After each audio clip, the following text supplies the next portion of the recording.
meeting is WebEx meeting for Tuesday, January 26th, 2021.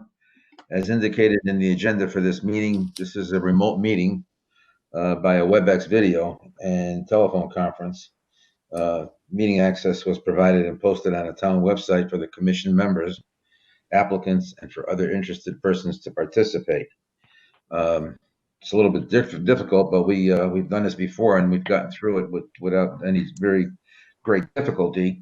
For those that are listening, I'd like to ask you to mute your device or phone if you're able to do that so that we don't get any background noise. Please also try to use a handset when available. Speakerphones and Bluetooth may cause interference. When it's time for individuals to speak, I'll ask you to unmute your phone and identify yourself. If a number of people ask to speak, we ask that you be patient and wait your turn. We'll go through new business and then old business, and we'll hear the applications in the order that they're received. Two important reminders for everyone. First, every time you speak, please state your name and title for the record. Second, we also must be careful not to speak over one another so that everyone who is listening can hear what is being said and we have a clear record. For this reason, when it comes time for the commission members to comment and ask questions about a particular agenda item before any action is taken and then vote on an agenda item, our staff, Maureen Giusti and Adam Levitas, will call the roll. This meeting is being recorded and the recording will be posted in the town's website. I'm going to ask that the staff take attendance by calling the roll at this point. Chairman Frank Langia. Present. Lenny Tubbs. Lenny Tubbs, I thought I saw him. He has to unmute.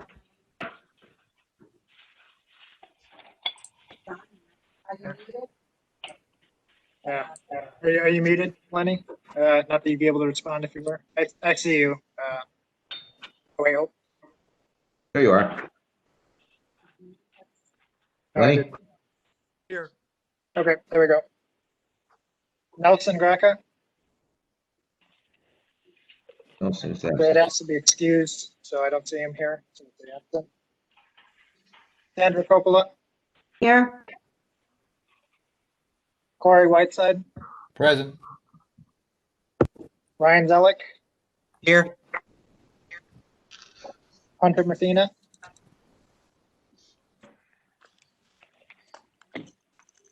Hunter sent a message that he would join if necessary, but he's not here currently. And then Christine Mazzota. Present. Is that? Oh, I think I heard her. So that's a present. You hear me? Yep, we can hear you. Okay, super. Chairman, do you want to see one of the alternates for the open spot from Lenny or from Nelson? Yeah, the Ryan.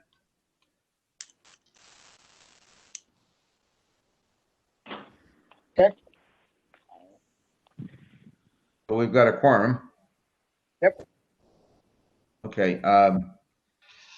Again, we'll go through the agenda items in the order that they're received, and we'll go through new business and then go into old business. We go into new business when your particular application, you're asked to state your name, provide some background, what the hardship is, and what the reason for your application is, and so on and so forth. And there will be, I'm assuming there will be some discussion with the members of the commission based on your application. For the meeting, we can have a discussion on your application and ask questions and get input from you. Once we close the hearing of the application on the first part of the meeting, we cannot introduce any new information during the second half of the meeting. The second half of the meeting is just reserved for voting on the applications that we've heard during the first half of the meeting. So I guess my caveat is make sure that you know anything needs to be said is said during the first portion of the meeting, because as I said, we can't introduce any new information afterwards. With that said, are there any questions from anybody? I'll take that as a no, and if not, we'll go to the agenda. First item on the agenda is public hearing 2020-11 and 2020-12, and this has been postponed. This is Carrier Enterprises as appealing a decision from the zoning enforcement officer dated July 7th, 2020, to deny a zoning permit for building permit application for new construction of a single-family house. This was postponed as a result of the applicant, and I imagine attorney, was it Byrne? For Carrier, Yeah, that's Ziegler, correct? Ziegler. I'm sorry, Brendan Ziegler. Is that correct?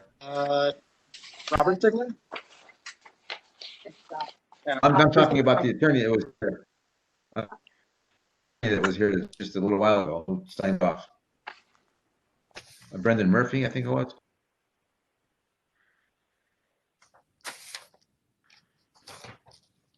He was on the call at the beginning of the call. Early. Murphy? Oh, I'm not sure. I didn't quite catch his name. At any rate, he did drop off, but he said that he indicated that they were going to postpone this again. Is that correct? 288 Beckley Road is postponed for this meeting. Yes.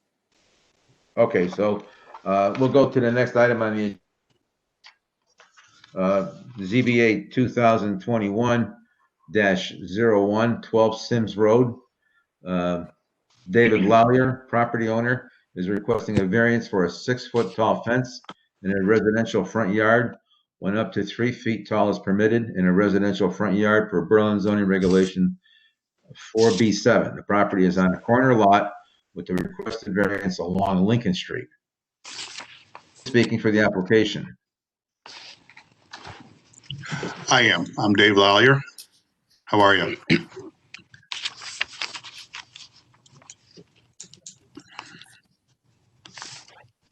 Dave, if you want, this is the staff, Adam Levita speaking. So Dave, you want to present your application to the board? Sure. What happened is I had a nice high row of arborvitaes. There's a picture provided on my application that I've had there for 18 years. And per Eversource coming in, they decided that the arborvitaes were no longer they were no longer allowed over 15 feet, and potentially these could grow higher than 15 feet. So in the spring, a few months ago in fall, actually, they came down and they knocked them all down. It made a beautiful natural barrier. Eversource has agreed to put up a fence for the 90 feet that they took down.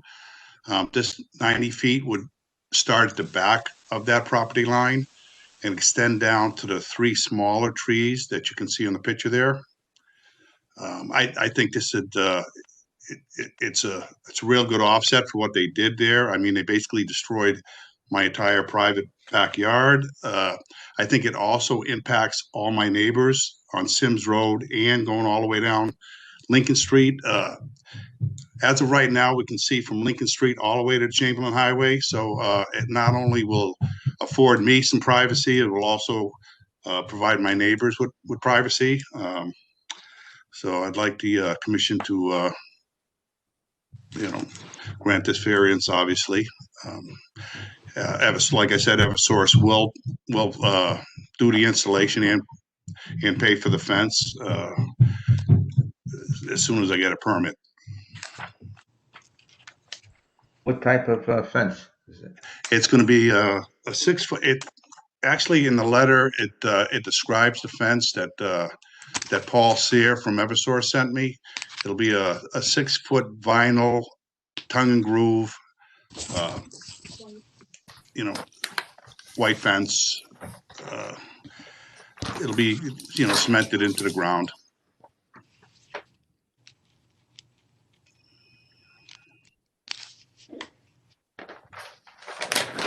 And 6 feet is that a requirement, or is that something that just looking for? Yeah. I'm sorry, you're breaking up a little bit on the audio. I just asked if it was 6 feet would be a requirement for the fence from Eversource, or something that that you're looking for 6 feet, or is 5 feet okay as well, or what kind of height? Well, 6 feet is standard. They make them smaller, obviously, but 6 feet is a standard fence height. There isn't a 5 foot fence, so yeah, that's what I'm looking for. It's a standard 6 foot fence that you basically see all over.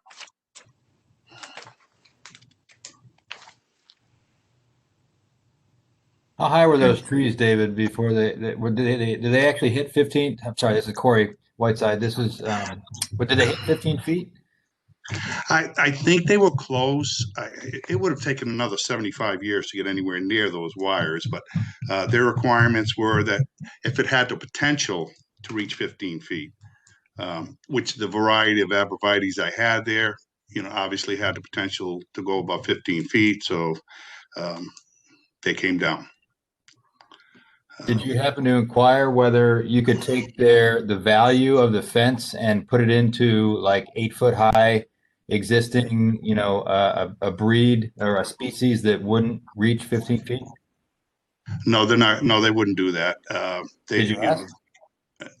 Yes, I did. Yeah.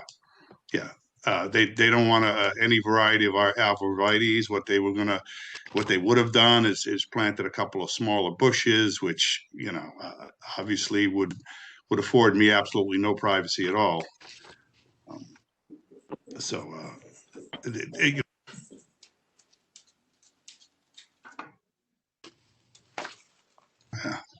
Yeah. The natural barrier was my preference. It's I prefer my arborvitaes back there, but obviously they're gone. So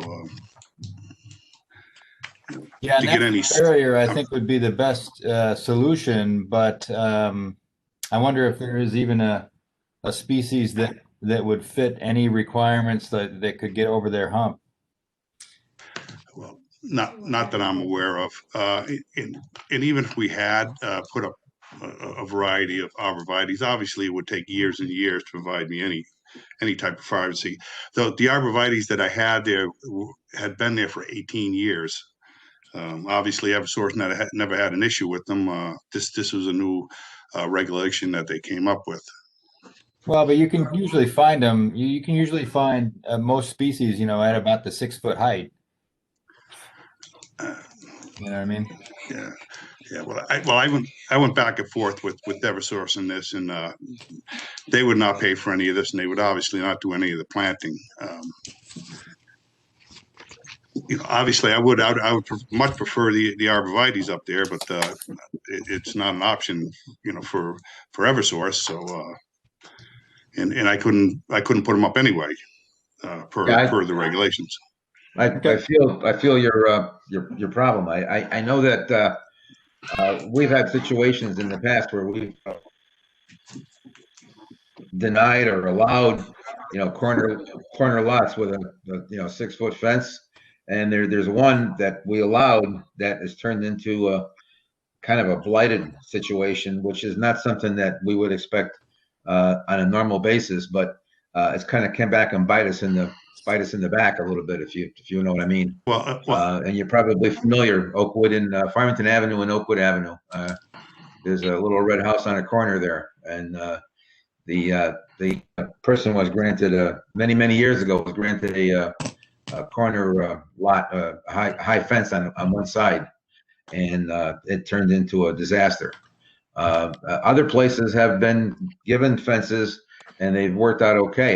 Your situation looks like it could be a very difficult one because Eversource is doing just the opposite of what we want to do. I got a feeling that we're working against Eversource in this particular situation. They're not willing to put an arborvitae line of trees or anything like that there. That's basically true. And also, I would be roughly 55 feet or so from my actual corner. I mean, it really doesn't impact the corner of Sims and Lincoln at all. And the fence would only be replacing my row of arborvitaes, which would provide me my privacy for my entire backyard. I don't see, I don't see a big difference. Aesthetically, I prefer the arborvitaes, but I mean, there's really no difference, whether I had a fence, a nice 6-foot fence, or a really nice row of arborvitaes. Seeing the arborvitae is not an option. I don't think there'd be any more of an impact with the fence there. And again, I like to emphasize it not only impacts me, it impacts all my neighbors going right down along the line, all the way to Chamberlain Highway. If you've gone by that area, if you stopped on my side yard, you can actually see traffic on the Chamberlain Highway. It's been pretty devastating what's happened there. If any of you are familiar with what's going on there. Yeah, I actually walked by there and I kind of rough, but I guess Source has done a lot of work on their power line all the way through East Berlin, all around town, and it's kind of surprising that they spent the time and effort to do all that. I don't really know why, but it's just one of those things that has to get done. But I mean, right now we have a power tower highway, right through all the residential neighborhoods. Like I said, if you're going by there, you can see where you basically can see everybody's backyard. Right through everybody's property, all the way to Chamberlain Highway. Again, sooner or later, people will, plant vegetation, and hopefully over the years it'll grow in and it'll be a little, more aesthetically pleasing. But for the time being, I mean, they've actually, my view has been devastated. I'm just wide open. Hi, this is Councilor Capola. I just had two quick questions.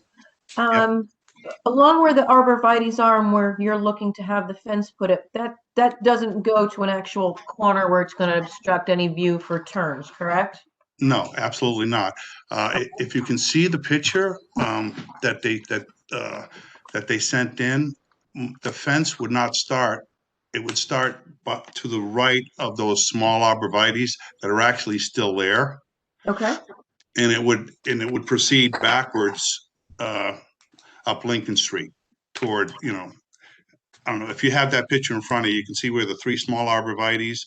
Correct. Basically the fence would start at the pole, which is really, if you project it over to my house, would be the back of my house. So from the back of my house all the way to the street would all be open still.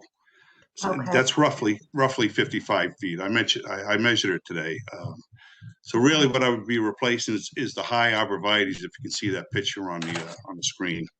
This is Commissioner Tubbs. Earlier you stated you were taking all the way out past the small trees. No. It would go to the right of the small trees and go to the back of my property. So it's about 55 feet. Yeah, no. 2 front yards. 90. It'd be about 50. Okay, it'd be about 55 feet to my, to the corner of Lincoln and Sims. Okay. Right. So it has zero impact on visibility, for traffic. And like I said, I mean, I had a 15-foot high arborvitae's there, and there was never a traffic issue. I mean, it's just so far away from the corner. Sure. I just wanted to verify, because I didn't get to drive down there. The other question I had is on the picture that shows the arborvitae's. Yep. Towards the side there is, looks like what's a white vinyl fence. Is that also on your property, or is that a neighbor property? No, that's on my property. My property sits a little bit higher than my neighbor. Okay. And I just put that fence there, to give us I've only got like 4 or 5 sections there, and it's just a little privacy fence to give our neighbors a little bit of privacy. Okay. I was just looking, it looks well maintained and all, so I'm just Yeah, it is. wasn't sure if it was on yours or theirs or any of that. So, okay. Yeah, that's on my property, and basically where you can see is the end of the fence. It doesn't project all the way to the back of my property. Okay. Okay. Thank you. No more questions. Any more questions? Well, unfortunately, Tony, we have to ask, what's the hardship? To me, the hardship for me is that they took down 90 feet of arborvitae's that I maintained for 18 years. It gave me all the privacy for my backyard. My hardship is it basically ruined, the side of my house. There's privacy issues, there's safety issues. I have grandchildren over my house all the time, and if you've ever been down Lincoln Street, it's very narrow and it's very busy. So I have a few issues. Is a privacy issue and a safety issue. And like I say, again, it just not only impacts me, it impacts all my neighbors all the way to Chamberlain Highway. So are you, on the safety side of it, again, this is Commissioner Tubbs, are you Yep. planning to carry that fence all the way over the house to seal it off so there's no getting out of there for your grandchildren? No, it's not that dramatic. What I'm saying is when the kids approach the, it just makes I had a good natural barrier, and obviously that is gone. No, I wouldn't project the fence, inward toward my house at all. I just think that's my hardship is the privacy and security, and and it's a very busy street. Now, the other question that I think you already answered it, but I just want to backtrack, if I may. We're talking about arborvitae. If you put in like 4-foot arborvitae in there, they won't pay for that. No. But they'll pay for a fence. They're going to pay for a fence. I mean, they actually, Eversource, I believe me, we've gone over this for months. They know the devastation that they created on my property. Eversource is not handing out fences anywhere. Trust me. They understand that mine was a pretty special case, and they did destroy, the privacy from my yard, as well as, looking through all the backyards all the way down the line. So they did agree to put up a fence, which I obviously appreciate. It's probably a $4,000 fence they've agreed to put up there. So putting some, a few plants or a couple of bushes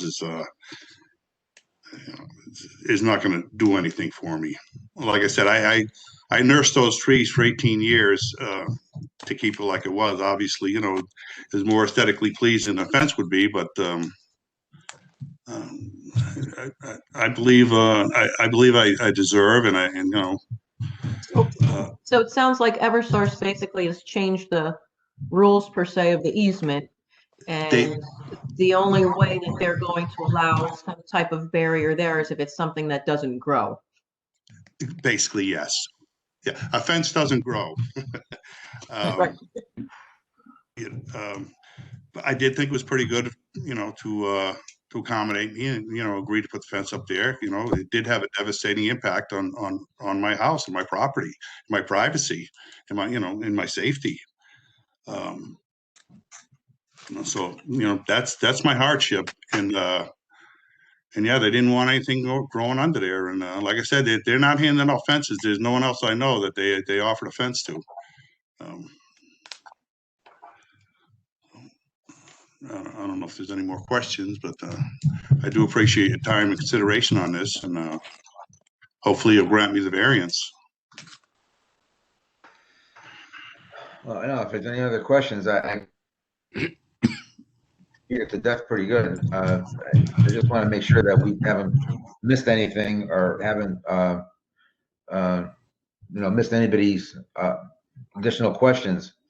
Does anybody have any other issues that they'd like to discuss? How many feet are you planning on or asking for? Well, Eversource is going to provide me with 90 feet of fencing. Again, it will basically start to the right of the 3 small arborvitaes and go backwards. It'll be about 90 feet. Okay, so what was the 55 feet you were talking about earlier? Well, the 55 feet would be from the telephone pole going forward to the corner. That would be all still open. Okay. Again, like I said, I already had 15-foot arborvitaes. I mean, there was never an impact on the corner. It was just so far away. Unfortunately, that's not our problem with this type of issue.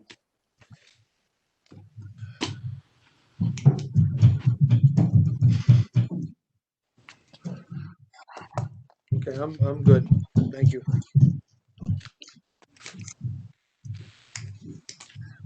Corey? Yeah, I'm good. Motion to close the public. Just, do we want to take a call from the public, see if there's any the public who want to speak?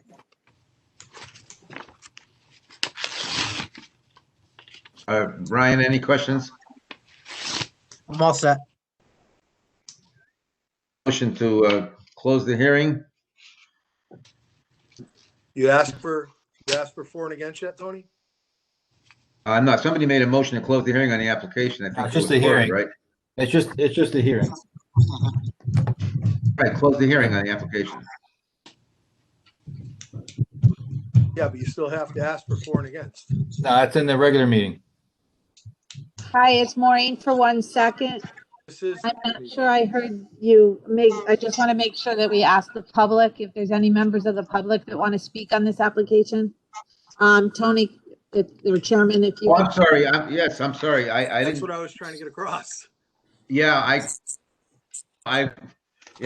shame on me because I assumed that there was nobody here, but there are a couple of other folks. I think I flipped over on my screen and I saw some other folks in there that are on audio only.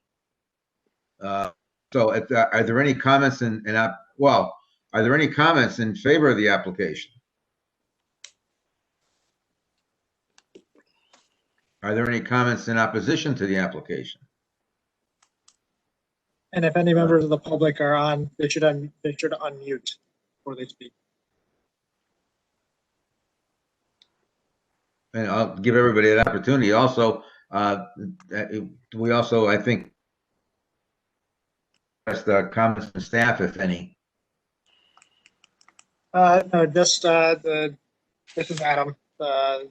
In the review of the application, generally reviewed the actual site plan, the location of the easement. I also had asked the applicant to provide some of the information with Eversource to ensure there wasn't conflict with the easement and that sort of thing. They did provide the emails, which were in the packets, to show that Eversource is part of the project, and they did acknowledge the taking down of the arborvitaes and the proposed fence replacement in the easement that takes up the majority of the lot there, extending from the corner back towards the street. Staff didn't notice any complications with regard to traffic visibility or anything of that nature. So in line with the replacement of the arborvitaes over 15 feet tall with the fence 6 feet. Okay. Adam, what's the setback got to be on that corner for the new fence? The setback on the front lot should be front of 35 here. I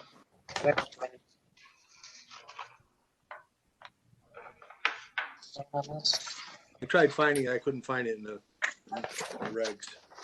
R15. That's table handy.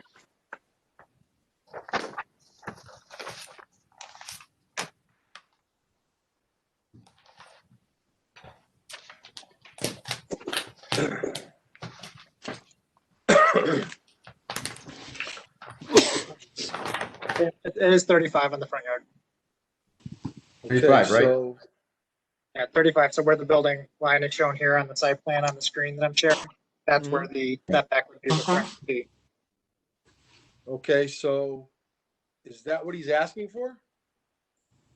He's asking for a fence on basically abutting the front property line. So in order to have a fence there, because it's in the front yard, it could be a maximum of 3 feet high. 3 feet, yeah. In order to be 6 6 feet high, feet you you would can have put to on his push it property. back. We've been through this several times.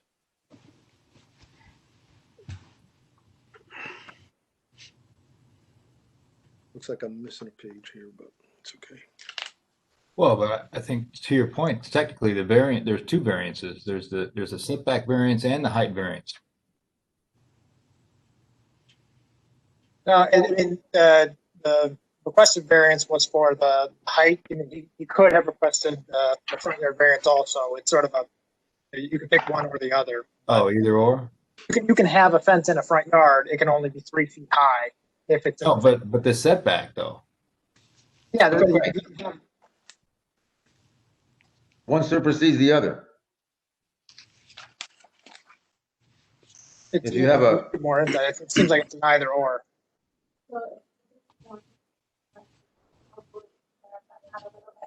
Well, it's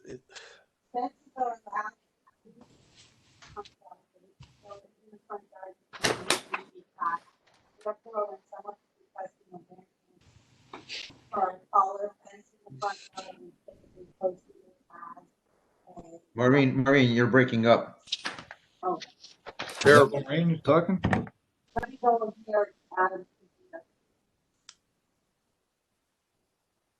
I didn't hear a word she said. I'm sorry. Neither did I. I came to this computer. We're getting feedback because we're in the same room. Can you hear me Okay. now? Yes. Yeah, now it's fine. Okay. So the variance for fence height, we have posted them in the past as variances of the height because the requirement is that if your fence is in the front yard, the height can be 3 feet. So the applicant typically asks for a variance of the height of a fence to be located in the front yard to be 6 feet instead of 3 feet. Or 4 feet or 5 feet, whatever they ask for, but in this instance, it's 6 feet. And it would be for the specific location that's within that CLMP easement and for 90 feet. And he would otherwise have to comply with the regulations to be a minimum of the 30 feet back from the corner anyway. And the other regulations, he's not asking for a variance of anything besides the height of the fence in a front yard. Does that make more sense?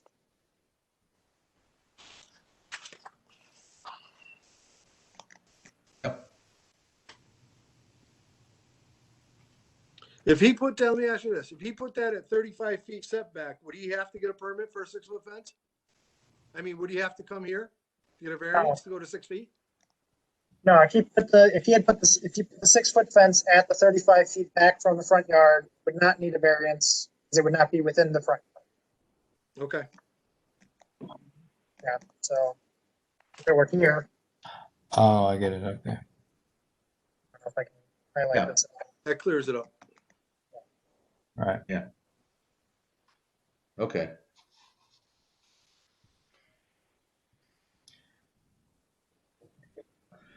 We had a motion to close the hearing on this. We asked for staff comments. We asked for comments from the public, both in favor and in opposition. Are there any other comments regarding this application? If not, do I have a second? I'll second it, Commissioner Tubbs. We have a motion made and seconded to close the hearing on this application. Aye. Aye. Corey, aye. Aye. And let's see. Can we- Can you just for these, Yeah, can we call the roll on this just because it's a lot of cases? The chairman made the motion, Aye. Lenny made the second. Yes. Sandra, Aye. Corey, Aye. and Ryan. Aye.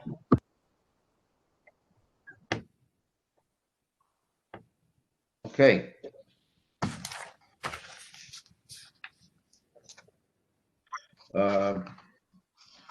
Go to our next application. ZBA 2021-02, 655 Christian Lane. Gerald Antonacci, manager, Christian Lane Realty LLC, is requesting a variance, 88% maximum building coverage, when up to 35% is permitted in the GI zone per Berlin zoning regulations 7H. The increase in maximum coverage is required or requested as part of a proposed 36,900 square foot building addition, truck scale and scale house project for upgraded technology / equipment at the existing recycling facility. Property is owned by Christian Lane Realty LLC. Chairman, may I jump in here to go over the comments we made before the applicant about this? This is Adam again for the record. So this application had several properties that did not get the noticing in the mailing in time for the requirements for the regulations. In recent discussions with Corporation Counsel just before tonight's meeting, we were advised to advise the board not to open the public hearing due to executive order, state level executive order requirements for noticing. That indicated that the meeting shall be noticed in accordance with state statutes, and that it wasn't just a matter of following the regulations where the board may deny. It was a shall from the state statutes. So again, advice from Corporation Counsel was to not open the public hearing for this application during the meeting. Okay, my bad. That's the one that the attorney was at, the corporate counsel was at for this, for the person who left. Yes, yes. Yeah, my bad. I was, I had it confused with the other one. So we were not going to open this. That's the advice of counsel, yes. Okay, everybody okay with that? Any questions? All I'll take a good. vote to postpone for the next meeting, or What's your, You need a motion, Adam? do you want to take a vote to postpone to the next meeting? Okay, we need a motion on that, correct? Yep. Okay, I'll make the motion that we postpone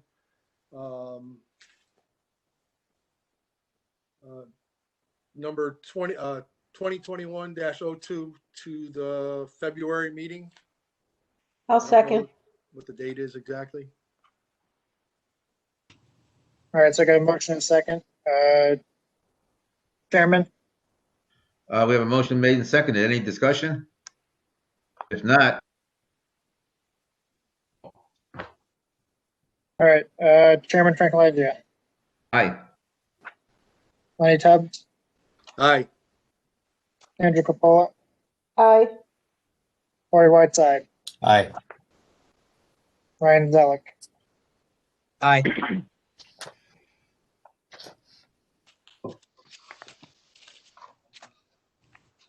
Okay, moving along. The last item on the agenda is ZBA 2021-03. Berlin Turnpike, AKA 404 Berlin Turnpike.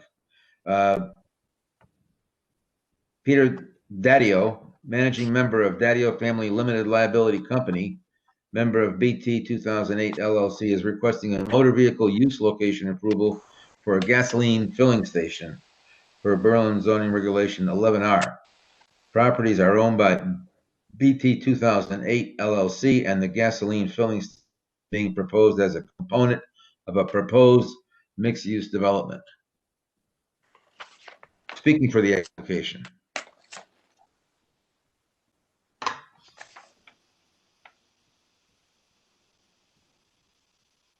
Anybody speaking for this application? Peter I know, Diadio I see is you guys- here. I see you're all talking, but you're all muted. Yeah, I think that Can you Try it hear me? now. Peter Diadio speaking. Yeah, now. Yeah. I can Okay. hear you So, now. I'm sorry. I'm here with my attorney, Peter Alter, who will address the concerns of the application, and also our engineer, Matt Bruton. I'd like to turn it over to Peter. I think you couldn't hear him, so I raised my hand. So I'll keep quiet for a minute. Can you hear me now? Yes, sir. Okay. For the record, my name is Peter Alter. I'm a lawyer, practice law in Glastonbury, Connecticut, in the firm of Alter and Pearson. And Mr. Diadio is with me this evening, along with Matt Bruton, who is our project engineer from BL Companies. As indicated by the call, this is an application for approval for a filling station as part of mixed-use development that Mr. Diadio is bringing forward. The property that is the subject of this application is on the westerly side of the Berlin Turnpike, the southbound side. The total parcel consists of about 35 acres. And the portion that we're discussing tonight is the southerlymost portion. Matt, can you put up a map for us? Thank you.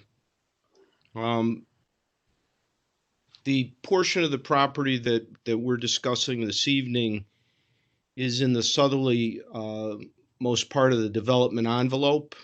It is set apart from some other aspects of the development that include a residential property, apartment units, a hotel, and a retail bank building as well. The filling station will be associated with a convenience store and a coffee shop.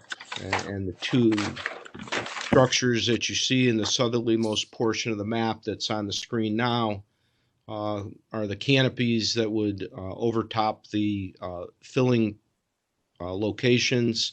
And then the convenience store is to the west of that, with a drive-through facility for the coffee store that would go circle around the back of the property. Just to further orient everybody, the curved line, the red line that you see at the bottom of the property is the Mattabesett River, and that is our property line on the southerly side of this 35-acre parcel, which really is made up of 3 separate parcels that Mr. Diadio accumulated over a period of time. Tonight, we're asking you to consider approving the location for a filling station. We have reviewed the regulations that apply to this consideration by the Zoning Board of Appeals. We think that we meet all of the requirements. We are 1,500 feet from the border of our property will be 1,500 feet from the nearest adjacent filling station.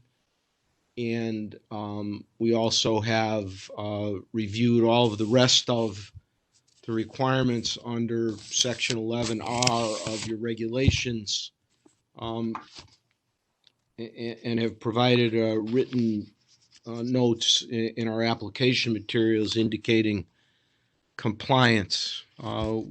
Adam was nice enough to share his memo with us in advance, and there are some items in there that we would like to speak to clarify some issues. The first item is whether or not you could act to approve this as part of your regular meeting this evening. We are in the midst of the public hearing with the Town Planning and Zoning Commission. We had an initial appearance the other night. We're scheduled to go back again on February 18th. Berlin has retained consultants to review our plans and to offer advice to staff and the commission, and we're in the midst of working with your consultants in terms of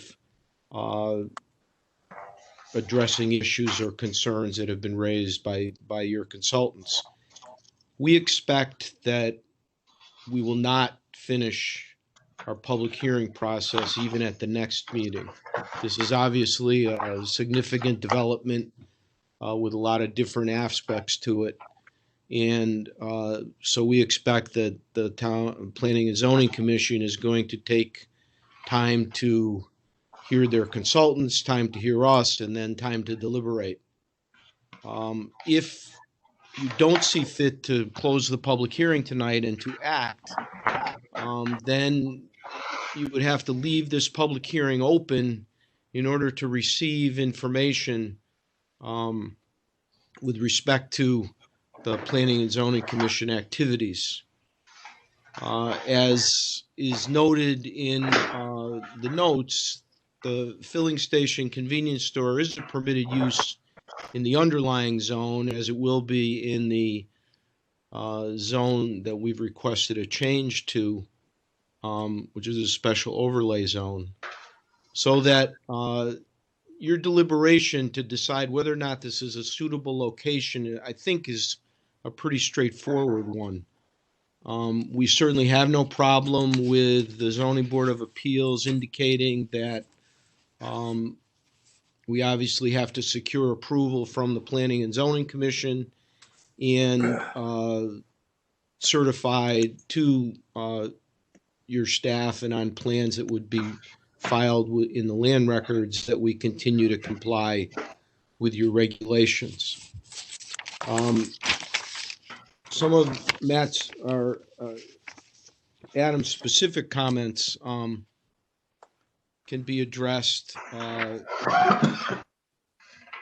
Memo item 10 suggests that the dumpsters are shown on SP3, but the dumpsters couldn't be observed on that sheet. The sheet was cut off in the area. Matt, maybe you can go to indicate the location of the dumpsters. In the north westerly corner of this pocket or area of development, the development envelope, the dumpsters would be at the end of the driveway that leads to the drive-through for the coffee shop. We have details on other plans. Adam was 100% correct. You can't see it on SP3 because the sheet cut off exactly in the area where the dumpster is, but they are on other sheets of our plans. And perhaps we misunderstood this, but our understanding of the second item, which is that the retail display area should not exceed 2,000 feet. We understand that to be the interior of the store where retail sales would occur for the public would be the area that can be 2,000 feet. We have building plans which will show that. And obviously we have to comply with that, and we're aware of that. The building, the total building, is 3,320 feet as a retail convenience store, including all areas, hallways, bathrooms, storage, areas not open to the public. And the coffee shop is approximately 1,000 square feet. So the building footprint that you see is really 4,320 square feet. But the limit of 2,000 square feet for the retail display area is a limitation we're aware of, and our floor plans will demonstrate that. So for tonight's deliberation with the Zoning Board of Appeals, we have, at least in my mind, a bit of a chicken and an egg situation in that if you don't act, we will go forward with the Planning and Zoning Commission, assuming that you will act in the affirmative for the approval of the filling station site. Mr. Diadio will continue to develop plans in that regard and to move forward with it, not knowing whether or not the Zoning Board of Appeals will actually approve it.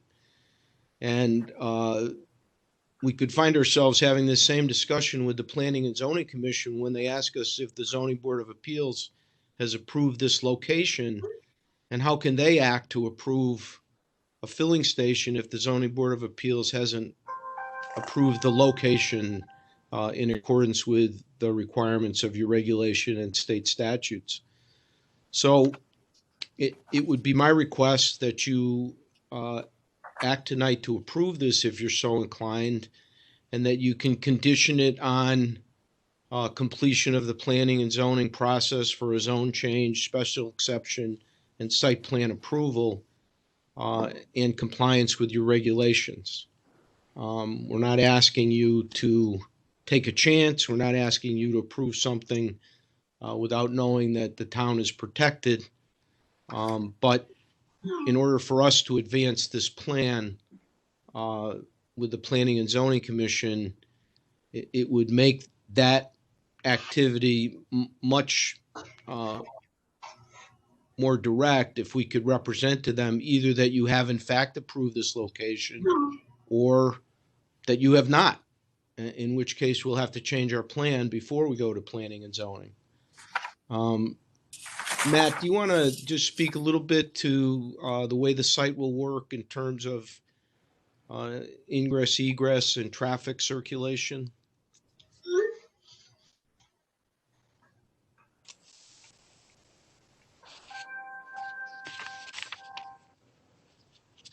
Can everybody hear me? Yes. Yeah. Okay, great. Thanks. Sorry about that. Yeah. So thanks, Peter. Yeah, just so to talk about circulation, obviously where my mouse is dancing around on the right side of the page, that's the Berlin Turnpike. We have several entrances off the Berlin Turnpike. One is a full access entrance circling to the top of the page. What we are proposing is a break in the median and a traffic signal to be placed there. That would be full access to the proposed hotel and retail and bank pad, and also the main entrance to the residential facility that is to the rear of the parcel. We do have an interconnection to the south towards the convenience store and gas canopy. This travels actually right behind the existing pump station. The pump station is in the location that is being circled by my mouse right now.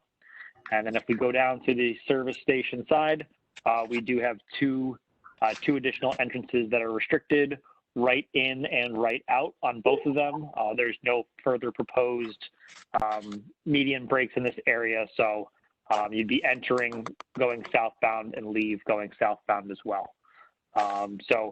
This does provide enough access for the multitude of mixed uses that are on the property, while allowing kind of interconnected flow as well between the parcels without having to rejoin Berlin Turnpike to then get to them to the service station. I guess as Peter said before, right, the plan was laid out to provide retail, commercial uses along the frontage, and then to behind a gate area provide residential development, which is these 5 buildings here with a small clubhouse and pool amenity, and then there are 5 carport areas as well, which are highlighted along the perimeter here in this orange color. So those are kind of the quick highlights, Peter. If there's anything else you want me to point out, I'd be happy to. Maybe you can point out the parking spaces associated with the filling station, convenience store, and just mention the access to the open space as well. Absolutely. Yep. So there are parking spaces that surround all the uses, right? So the hotel to the north here, the bank retail pad here, on 3 sides with the drive-through along the rear for the bank pad. When we get down here to the convenience store and gas canopy, there's some parking to the right here, just below the connection to the rest of the development. As Peter said, there is the dumpster location in the rear here. This is the drive-through entrance that wraps around with the drive-through window. along this side with the gas canopy here. There's a row of parking along the frontage, and there's also parking where my mouse is in this corner and here as well.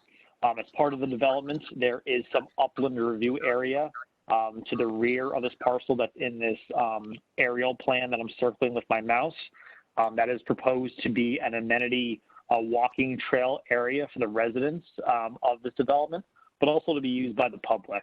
So the extra parking that is shown here actually really isn't needed specifically for the gas station use.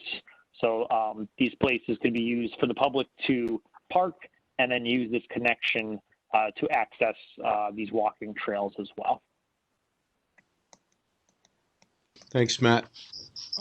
Just to review your requirements under section 11R of your regulations, there is no repair facility here, so there'll be no outdoor storage of vehicles whatsoever.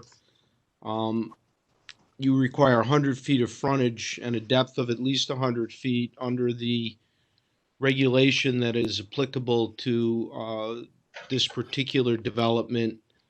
Under the current interpretation of that regulation, this site with the gas station convenience store will be as much as 10 acres and will have as much as 300 feet of frontage.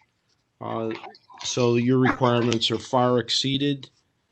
We have set the fuel pumps at the appropriate setback distance. All tanks will be underground. The buildings are set back as required. We do not abut a residential zone, so there is no concern in that regard. Our driveways comply with your driveway requirements. Obviously, storage tanks will be underground.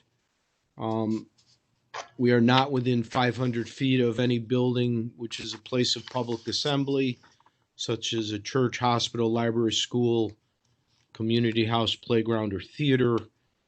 And we're outside of the radius of 1,500 feet on any part of our lot,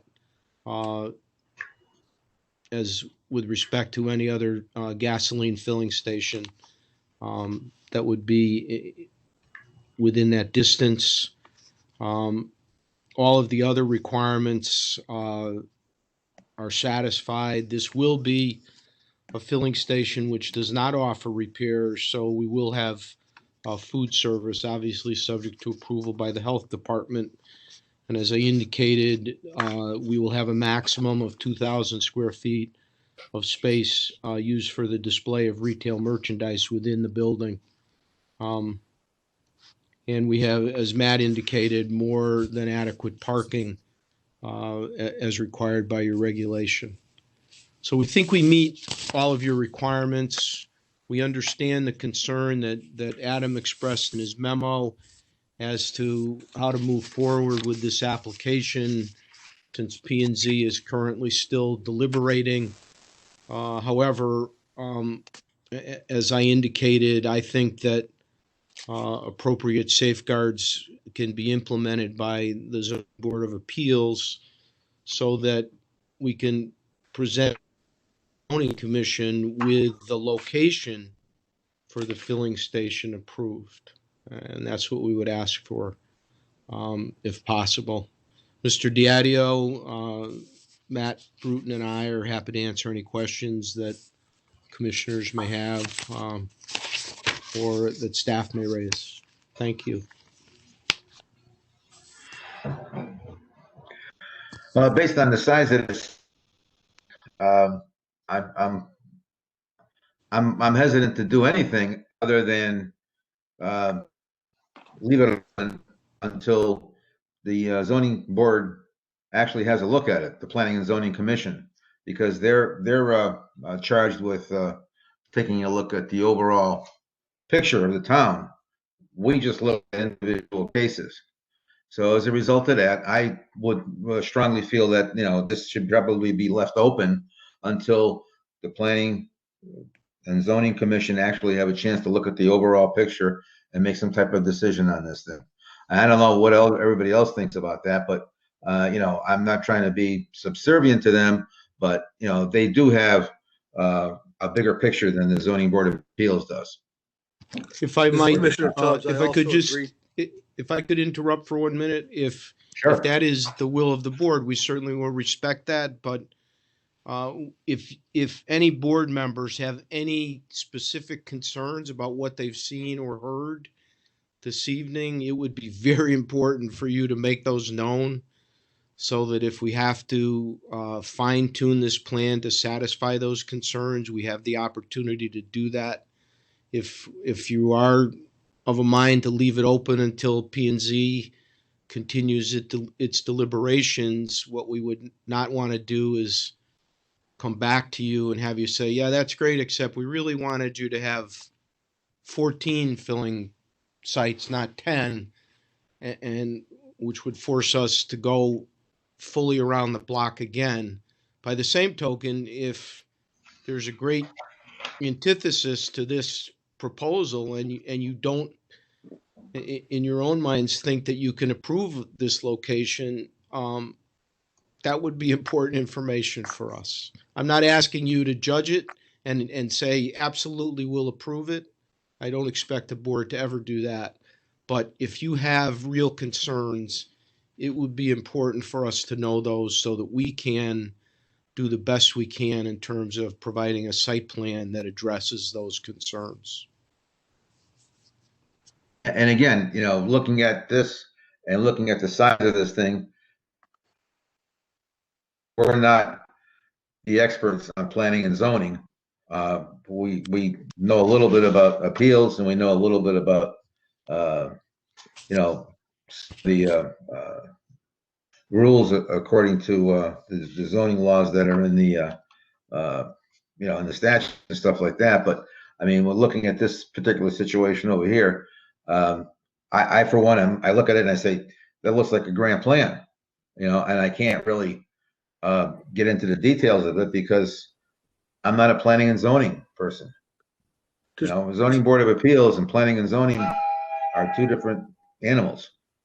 And the Planning and Zoning Commission, I think, has a better handle on what direction the town is going in terms of the development of different parts of the town. And I think it's up to them to maybe look at this and say, yeah, this is good, this is not good, you know, you got to do this, tweak it over here, tweak it over there. I mean, from a ZBA point of view, I don't have any issues with any of it. You know, it's a great plan. But reluctant to just jump into it until we get some kind of direction from our Planning and Zoning Commission. This is Commissioner Tubbs. At this point, I agree with Tony. This plan could end up in zoning, planning and zoning, and come back with a totally different look than what it has right now.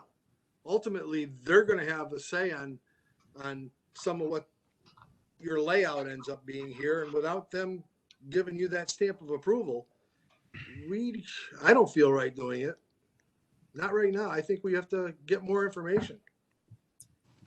This is Commissioner Whiteside. Can I suggest to the group here that we narrow our focus to the actual request and to the purview that we have for the request is about the 1,500 foot and gas station approval.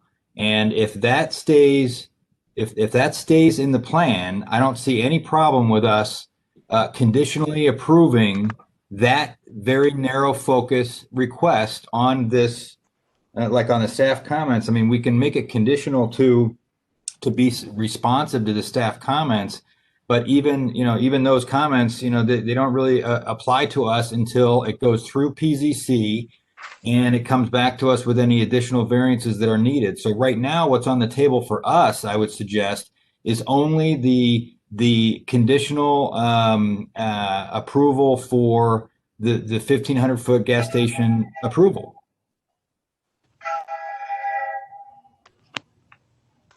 Chairman, this is Adam. Can I comment for a second? So just to expand a bit on what Commissioner Whiteside said, and then just explain some of the comments that both myself and Maureen, and very briefly with Corporation Counsel discussed.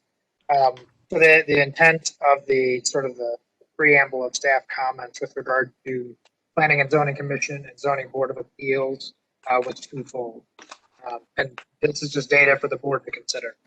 First was the overall site plan review, as Chairman Stricklandia and Tubbs mentioned, with regard to broader scope and how the Planning and Zoning Commission could make changes to the site that might impact things such as traffic inflows and outflows from Berlin Turnpike into the gas station. How might that affect whether or not the gas station needs setbacks or whether there's some parking, etc. It might not change anything, but it also might, as through that review process. We just don't know at this point.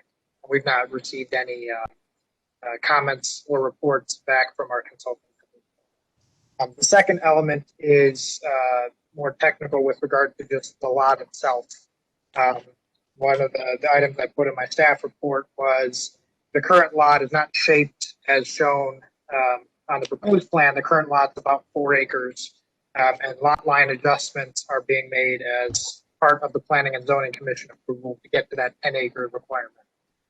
To the points that the applicants have made, it doesn't appear that the lot lines would be changing to impact, for example, the 1,500-foot requirement. But insofar as an approval would be concerned, the lot as shown doesn't currently exist as map block lot. It's being changed as part of the Planning and Zoning Commission. So some of the staff concern was that any approval would be tied to the lot, and that lot may or may not exist in this format, depending on how the C approval goes. So again, all that's just information for the board to consider and kind of explain what the background was from staff comments. Yeah, that's what kind of the main reason why I come back and, that's kind of the reason why I came back to it open. But that was kind of sticking in my head.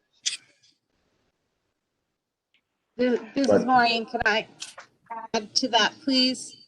If you don't mind. So we also talked to Corporation Counsel today about this. And I'm sorry if you're getting feedback. I can move if you are. Are you getting feedback? Can you hear me? It's not bad. No, that's great. It sounds like two. That's even better. Sounds like you're at Yankee Stadium. You want more of me at your meetings, don't you? So one of the other aspects, and I think Adam probably put it in his staff report, but I wanted it noted as well, is that the Planning and Zoning Commission engaged third-party review of private consultants to provide comments with regard to the zoning criteria, and the site design, engineering, everything about it.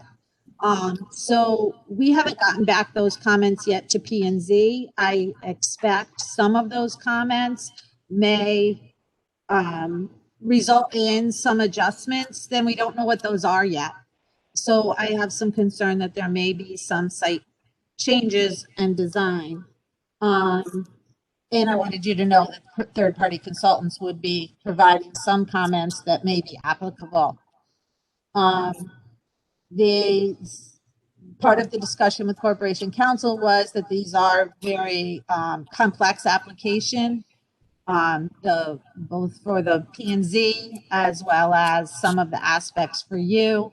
One of the things I noted while Attorney Alter was speaking was pointing out where the dumpster location is. It appears that actually crosses the lot line because the parking and the use and the flow and everything else, as Adam said, does depend upon the unified site plan of the different uses that will be happening. And that could affect provisions of the location approval, as can whether there's any environmental concerns with regard to location of storage tanks, the fill that's been brought in this site, for any of you who are not aware, has been subject to the overall site, has been subject to some fill being brought in onto the property. It, for the record, has gone through wetlands and got their approval. If Attorney Alter didn't mention that, I was probably taking notes, but he probably did let you know that. And that some of the, just so many things, combined parking for open space being on this section or parcel, that may or may not affect, the flow of the site as well and the layout. So I think of all those concerns together, are causing staff to encourage the zoning board of appeals to leave the hearing open until there's more comments to be provided and more information disseminated.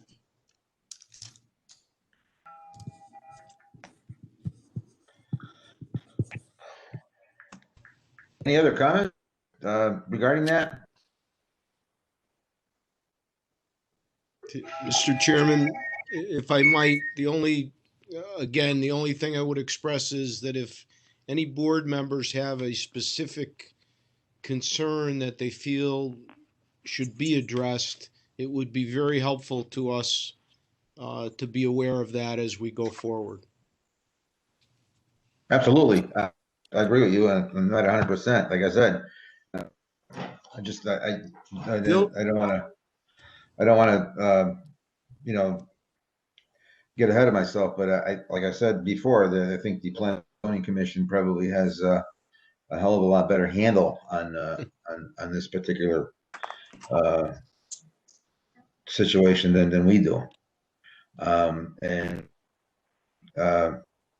Have any questions? I guess it depends on what they develop as far as this unified plan, how that evolves. Well, I think Commissioner Whiteside again, I think, Counselor, what you have not heard any antipathy, as you say, toward this project. In fact, I'm very excited about the project, and as long as that these boundary line issues and some other technical things get set out in the site plan, I think it's great, and I'm not hearing any negativity or anything on principle that should dissuade you from continuing the process. It's a huge project. I mean, it's beautiful, but nothing should kind of overwhelming. Nothing should stop them from going forward. I mean, this is part of the process. They need to get approval from our planning and zoning. We don't have all the information here. This plot plan that we're being shown here could actually change. We can't make a motion or vote on that to allow the gas station right at this point. So I'd like to make a motion that we keep this open until a February meeting or such time as planning and zoning comes back to us with approval, with a site plan approval. What would the date of your February meeting be? I believe it's the 22nd. Okay. I doubt we may not be ready for you by February 22nd, 23rd, depending on what happens. Yeah. So just, I mean, I don't Well, mind. that's why I left it, or until such time as planning and zoning comes back to us with an approved site plan. This is Adam. By that time, I imagine we'll have decent feedback and reports from our consultants that we could also share and disseminate with the commission should they choose to keep it open until the next meeting and hear it. And that might provide additional fodder for discussion at that meeting with the additional consultant information and just having been through another EDC meeting. That would be good. We'll be back to see you then.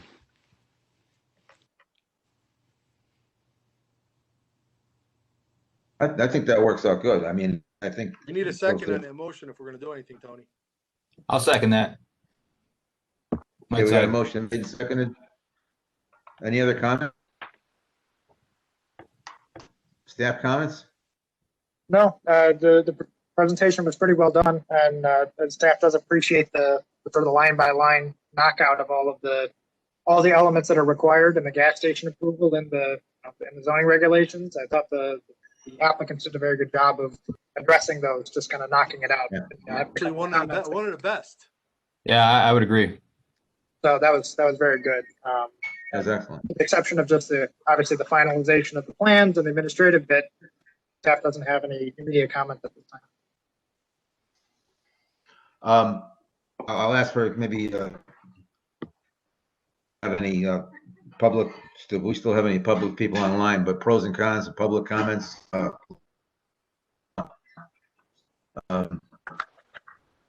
If anybody has any comments, any suggestions, can we ask for that, while leaving this open? Looks like first one to talk. I just, I'm doing it, in hopes that maybe,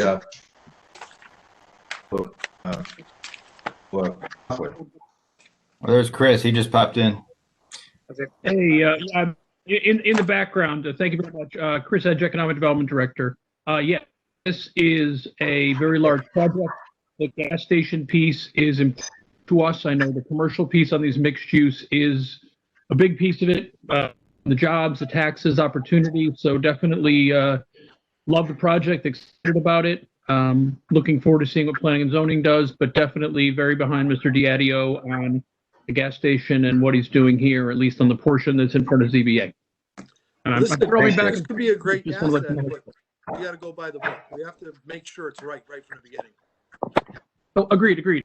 Wanted to give you my 2 cents. I'm not saying do anything, just I appreciate it. Great project and looking forward to seeing how it goes forward. Thank you. I agree. Thank you. Thank you, Chris. Good to see you without a mask.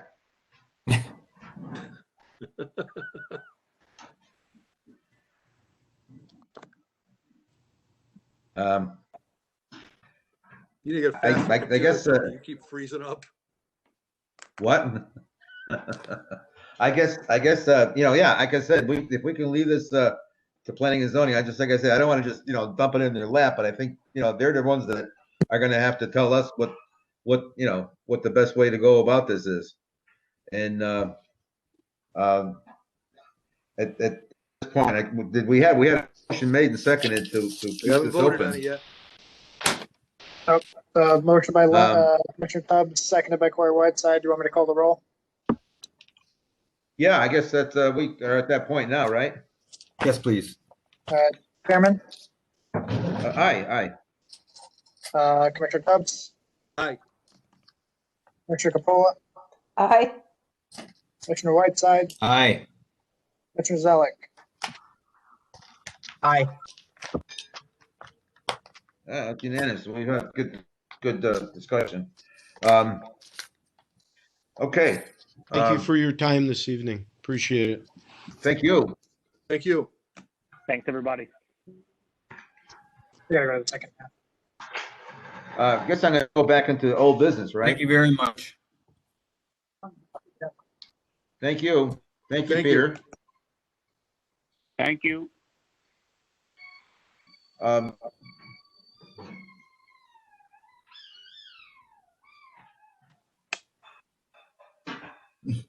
Adam, we can go into old business, right? Yep. Okay, well, Carrier Enterprises is postponed. Application 12 Sims Road. We'll have to vote on that. David Lallier, property owner, is requesting a variance for a 6-foot tall fence in a residential front yard where up to 3 feet is permitted in a residential front yard per Berlin zoning regulation 4B7. The property is on a corner lot with the requested variance along Lincoln Street. We have several corner lots that have tall fences. One of them is kind of a very, very unsightly. And so the other ones are very, very nice. As a matter of fact, some of them are a 6-foot fence on a corner lot and they have small trees in front of it. But again, I kind of leave it up to you folks, that, you can call it a hardship, you can call it not a hardship. I'm surprised that the power company is working against what the town of Berlin is doing in terms of, zoning rules, zoning laws. I would expect that they would have allowed them to put in 4-foot or 5-foot arborvitae and let them grow for a couple of feet and then let it Yeah, I go. would have liked to have seen that somewhere in writing that they didn't have that proposal or wouldn't allow that or didn't want to pay for that or whatever. I know from, unfortunately, I know from personal experience that they will not allow, if there's potential for the foliage or forage to grow over 6 feet within any small even period of time, they're not allowing that to be planted at all. Yeah, but there are species of trees and arborvitaes that grow only to an 8-foot limit. They get wider, but Right, a little not bit. taller. Understood, but it's their right of way, it's their power lines, and I mean, I've seen the rules. We've had stuff cut here as well. But, you know, I'm looking at it regardless of that. You know, the easement had the arborvitaes on there for, I think he said he's been taking care of them for 15, 18 years. Now Eversource has the rule that, well, anything under the lines has to be cleared. And that you can put a permanent structure there that won't grow. So it's almost like they've changed the rules now on them. And to me, that's where I'm looking as far as the hardship.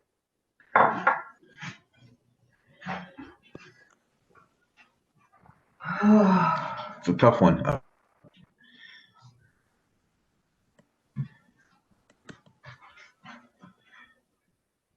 I understand the concern that many have over the maintenance of it, and if it's going to be upkept, but as the picture showed on the other side, it seems like the other fence is well maintained. You know, they're putting it in with cement posts, so it's not something that's going to potentially blow over in a storm that will have to be, you know, nailed back up as some stockade fences would. So it seems like as far as the quality of what Eversource is going to put in there is pretty good.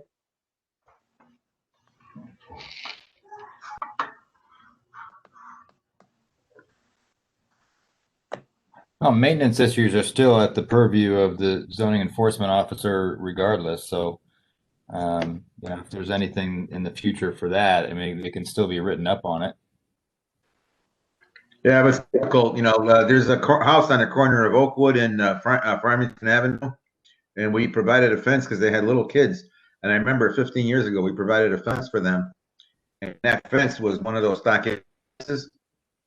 Well, it's been 20 some odd years, maybe, I don't know, 18, 20 years. The house hasn't been painted. The fence is falling apart and some of it's fallen on the ground, and it looks like a blighted area. And, yeah, I'm trying to find that, and I see the intersection, but which corner is it? I think it's Oakwood. There's also a lack of a fence that we didn't approve on Middletown Road, the corner of Middletown and Renee Lane. And they already had arborvitaes. They wanted to put them behind the arborvitaes, but they were a corner lot. So very, very difficult. I do resonate with the hardship. You know, as Sandy mentioned, the hardship is the easement,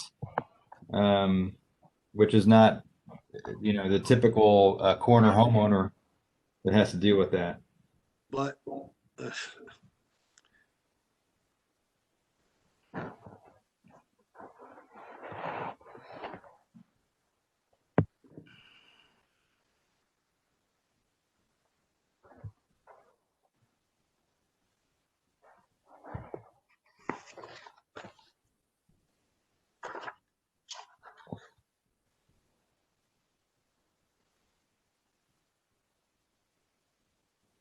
any other comments? I think, Tony, we can beat this both ways for the next 2 weeks and still not come out with. All right, I'm going to go out on a limb then. I am going to make a motion that we approve the 6-foot variance for the 90 feet proposed fence as is proposed with the construction detail in the letter from Eversource, stating the vinyl tongue and groove board fence with the concrete footings. Second. Discussion?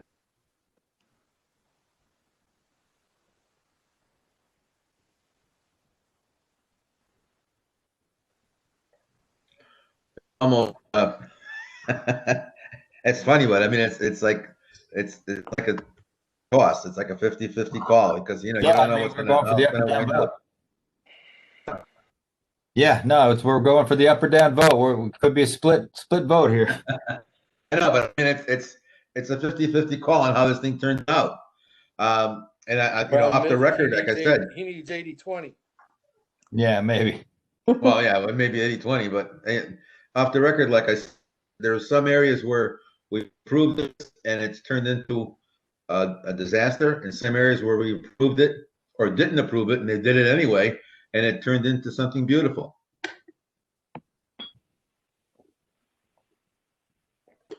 So Yeah. like I said, it's like, you know, it's a tough one. Any thoughts, Brian? Have you got any thoughts on it? Nope. Thanks a lot. I'm ready for a vote.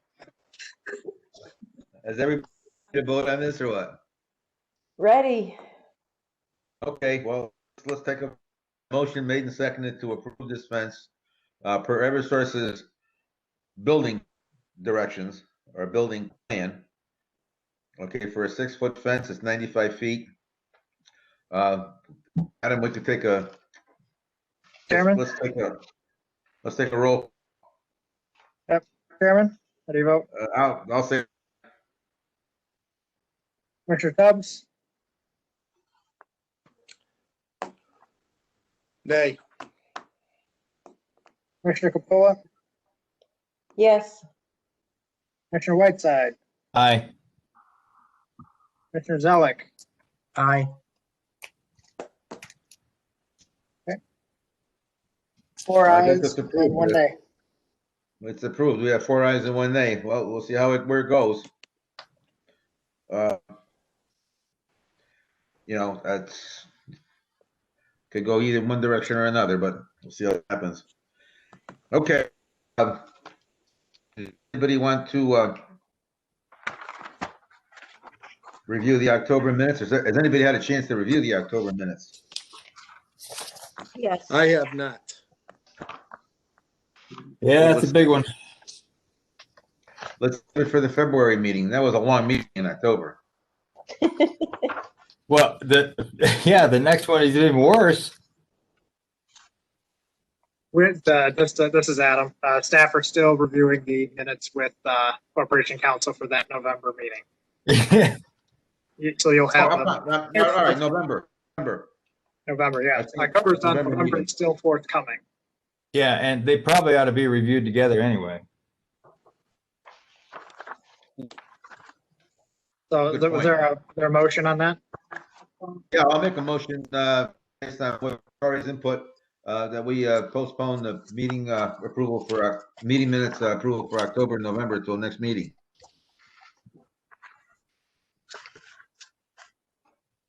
Second. The motion made second. All in favor? Corey? Aye. Roll call. Roll Chairman? call. Chairman, Aye. how do you vote? Commissioner Tubbs? Aye. Oh, no, that's right. Commissioner Capola? Aye. Commissioner Whiteside? Aye. Commissioner Zelik? Aye. All right, okay. It's odd because half the staff, half of them, half the commission was on for part of it, and then the other half were on for the remand, so. All right, but that's unanimous to postpone. Yeah, I actually watched some of that 2.5 hours of video on YouTube for the last meeting in November. Yeah. Oof. Jeez. Chairman, you know you were there, right? Yeah, but It's like an out-of-body experience. He had so much fun, he wanted to relive it again. Tony's been on the No, board I so didn't long, he's watch gonna the whole start, thing. Yeah, I Just think look for at a it. punishment, for any future commissioner, for a punishment, we should make them watch that. Oh, my God. Actually, both of them, October and November. You should be comparing it to the transcript. Yeah, right. That's even more fun. Yeah, it's a homework assignment. Oh, You know what's God. really Jeez. fun I'm gonna get an is F. doing the transcript, Maureen. Yeah. Yeah, that's Kristen. Oh, she's there. Huh? You can sign the paper Here. for me, Kristen. Thank you. All right.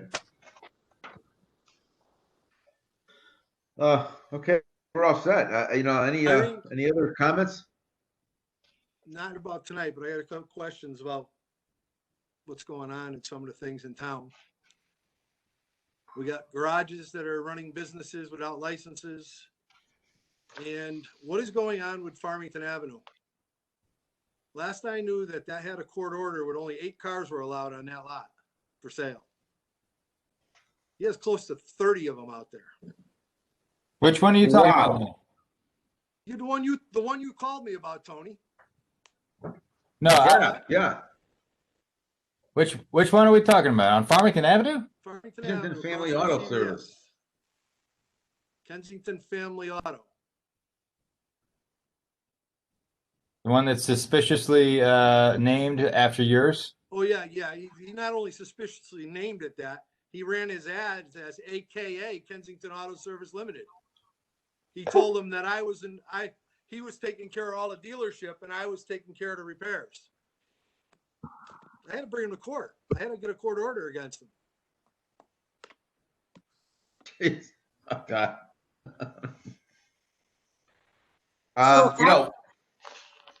Go ahead.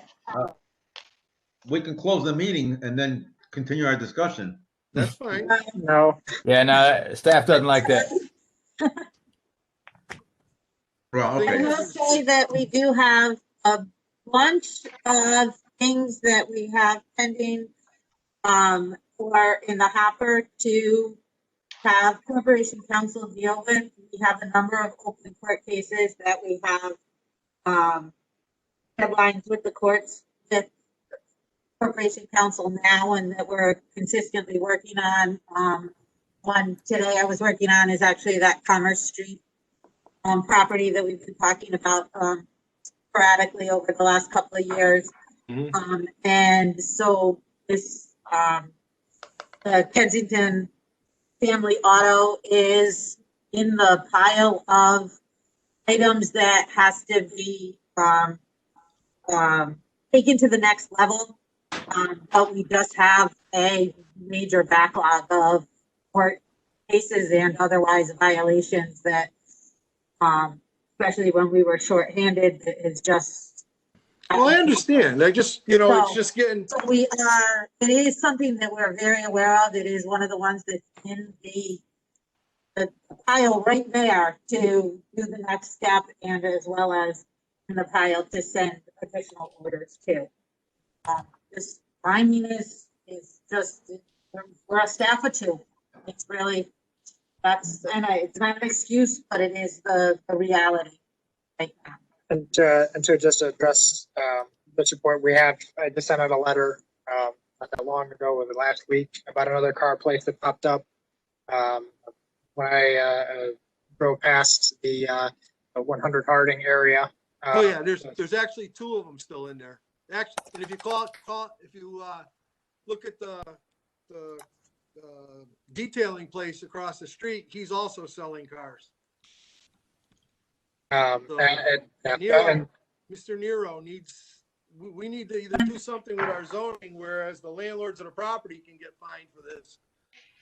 And they can, and we They're have. ignoring it just to get the rent. We have started the conversation with Corporation Council as to what we can do that is perhaps more impactful to them, hopefully through an injunction, I don't know all the legal terminologies that they can use at the court, that if she brings it to the court, something that we can do. We just have a number of them. one of the enforcement ones that we actually have to bring back to court is 77 Elk Road, which has gotten to be a blighted property. It's on the blight list. We were allowed to clean up the property once, but we have to go back to court to get the judge to tell us we can clean it up again. And, you know, I don't know all the details of it, but each one of these things, you know, the process seems to get more complex as the years go on. And COVID has Yeah, I agree. made that a little more of a challenge with getting through the system. To your point, yeah, it can be a problem with just a revolving door of new tenant. You have to You know, restart that's what I mean. every So time. somehow, and all of them that I've seen are all landlord-based rentals. You know, they're not people that own the building, or, you know, like, they're rented. And these guys, they care nothing about getting a rent. And I understand it. They, you know, everybody wants to get their money out of their property or whatever. And I don't care about any auto repair shop in town. If they want to go through and get the license like I do and pay for the insurance and pay for everything, as long as they're doing it right and we give them site approval on that, go for it. I have no problem with that. And I've shown that at several of our meetings. But this is getting ridiculous. I mean, I've got people coming in my shop, you know, if not daily, every 3 or 4 days, looking for this place across the street or complaining about it. You know, so eventually it's going to come down to, you know, myself and Mac Equipment are going to take the hit, because they're going to start saying, oh, that garage on Harding Street's the one that screwed up the job. And that's all they're going to get. Well, we were able to get the one out, and unless they're in the night and we don't know, but I don't know if it's the same guy back or not. from the Rad Creations that for other locations and from their lawyer with regard to something else. So I'm kind of confident that they're gone, although I wouldn't be surprised if somebody else took their spot. Finding around the the back evidence now. of that has been difficult, but we are working on something that we can do with the property owner that is lasting, doesn't close out the file when one moves out. Instead, it keeps it as an ongoing violation, despite the fact that the tenant changes. Exactly. Because the Yeah, use good and is neat. staying as the violation, as opposed to the tenant doing the violation. It's use of the property. So we're pursuing what we can meet with regard to that, going through the legal system. And we have made headway with Berlin Steel on that. They also were renting spaces for use of myriad of uses that were not otherwise approved. And we've gotten what seems to be buy-in to clean out, albeit it's taking a while, they are cleaning out some of the illegal or unapproved uses are going through that system. So the management company, or the manager of the property, we have the buy-in from now, and we're getting him to bring in certificates of compliance and make sure that he's getting tenants that fit. So sometimes it's chunking away at, and one is accelerated faster than another. Unfortunately, this property owner we've had a myriad of issues with. Yeah, it's getting, you know, it's getting to the point where I'm a businessman in town and I know it, and I'm part of the zoning, but this is beyond that. This is blatant disregard for everything that you tell them. You know, he knows that he's not supposed to have automotive in there, yet he continually rents it to somebody different. Or they'll take a tenant from one part of the building and move them to another part of the building, thinking they're hiding them. You know, this one very may be part of that totally rad. Some of the cars that were over there do look like familiar to me, like they were there before, like I've seen them on the street before, but that doesn't mean that it's totally rad. They've moved from that front built garage, they moved to the one furthest in the back. So, you know, on Martin Luther King Day, when everybody was closed and nobody was around, boy, were they busy.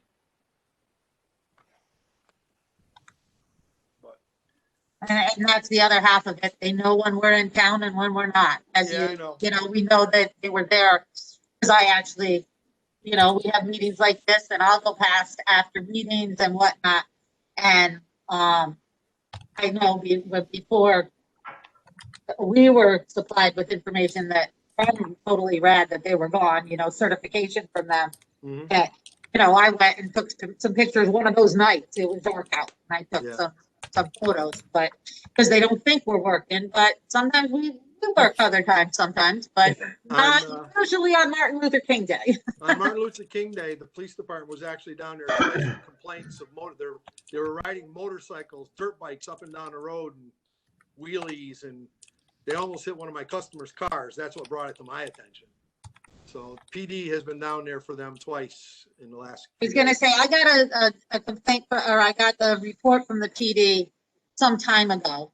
I didn't get a recent report. Although Yeah, there was one, they were there twice on the last, I was last gonna, week. several months ago, I had gotten that one. I know that's another issue with the PD, but you got to go after the big violators. That one across the street from CVS with 30 cars there. He's only allowed about 7 or 8 cars.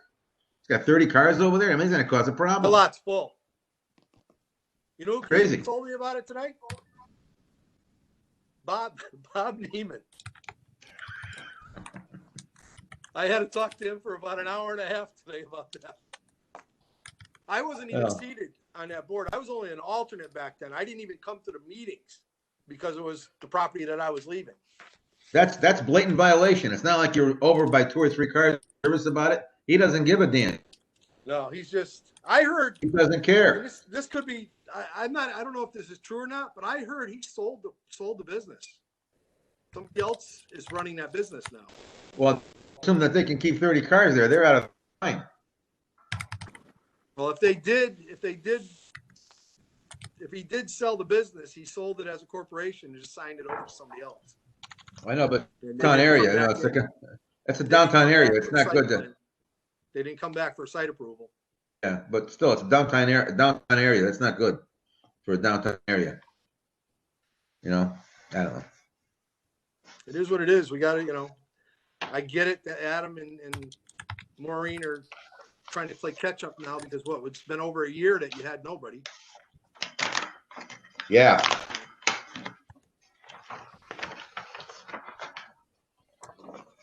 Exactly. Any other thing for the good of the order? No, I'm good. Nope.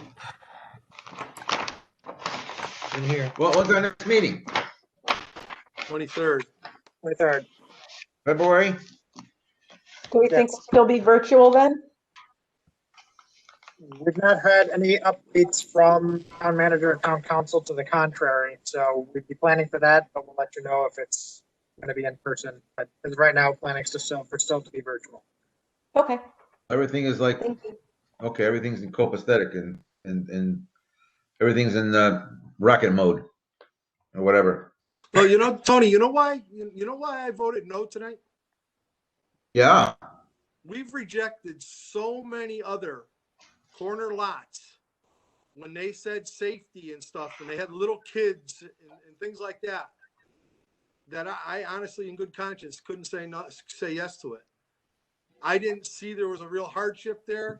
He bought on the power lines, so him being on the power lines and that's his problem. He bought with that right away. Yeah, I know. I mean, feel sorry like, you for know, them that they lost it, but I'm sorry that's the way it is. You know, I kind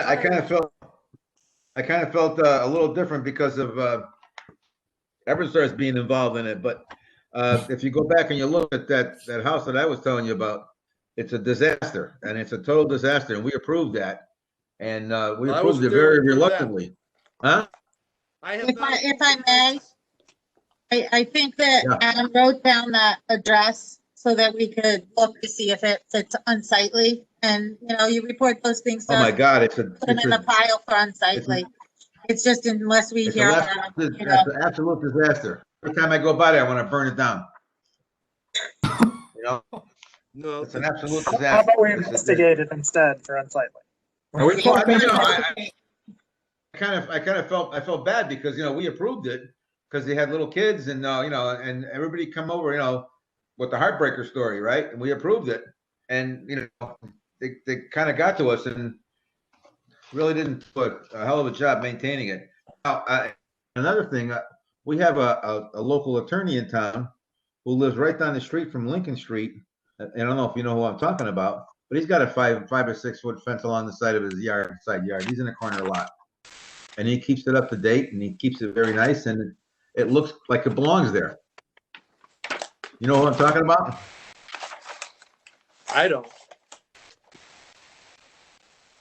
He's That's your about a block away That's away your from neighborhood. that. That's your neighborhood. I know, but it's Rich Pentor. No. Well, you better. Yeah. If there's anybody that needs to stay on point, man, it's him. Yeah, well, he keeps the property very well maintained, and he's got a beautiful 5 or 6 foot fence there, and it's right along the road. And I don't know when the hell it was approved. It probably was approved many years ago, but maybe it was even before zoning. I just got, like I said, I get torn on some of these things because, we accept some and we let some go through and it's like. It's a crapshoot. It's a total crapshoot. Why? What do we got? What are the regs for? They say no on a corner lot like that. Make him go to the setback. He can put a fence up, but he's got to put a 35 feet back. That's what we told Renee Drive. I know. Hey, Chairman, just to jump in here for administrative things. If you want those other discussion items, you can add them, but just for the sake of the recording or for the meeting, is there any other items we want to talk about? Oh, no, we're good. We're I think done. we're I good. thought we We'll were just, on this way. The meeting is still ongoing until we adjourn it, and it's still recording. Motion to adjourn. I'll second. A motion made and second. All in favor? Roll call. Aye. Aye. Chairman, Lenny. It could be a consensus. Yeah. All right. Everybody stay healthy, please. Yeah, Thank be you. safe out there, everybody. COVID's Yeah. not nice. Thank you. Thanks, everyone. Thank you. All right, take Goodbye. care. Bye-bye.